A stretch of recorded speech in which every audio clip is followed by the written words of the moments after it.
At the climax of this week's Parsha, Yosef's brothers are in Egypt, ostensibly to replenish their food stores, but also hoping to finally find their brother Yosef, whom they sold into captivity. The Torah tells us that as they stood before the powerful viceroy of Egypt, they didn't realize that this was indeed their long-lost brother. Vayaker Yosef es Echav vehem lo hikiruhu. Yosef recognized his brothers, but they didn't recognize him. They absolutely had no idea who he was.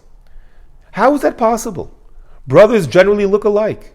And we know that Yosef looked very similar to his father Yaakov.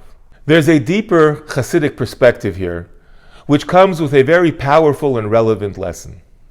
Yosef's brothers, like their father before them, were shepherds. They preferred this quiet life because they were concerned that the tumult of the outside world would distract them from properly serving God. Yosef was unique. He was able to live in the most corrupt society of the time, be a highly successful global food entrepreneur, and second to the most powerful king in the world. At the same time, he retained his righteousness. He is actually from the very few that merit the title tzaddik.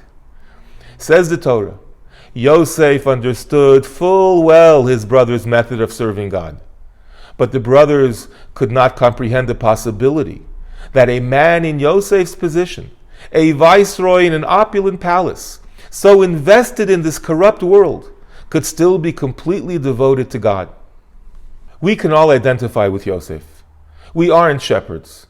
We live in a world full of tests and temptations. And the Parsha reveals to us that we have the opportunity to nevertheless thrive spiritually. The choice is in our hands. Today is the last day of Chanukah, Zois Chanukah. The Chashmonaim waged a fierce battle against the Greeks, a real physical war, and they did excellent. They won. But the moment they laid down their swords, their interests focused immediately back to Kedusha, to holiness, preparing the oil for the holy menorah in the Beis HaMikdash. It is this unique and special synthesis that we all strive for daily, to actually be in the world, but not to let that world be in us. Wishing you a Shabbat Shalom u'Mevorach.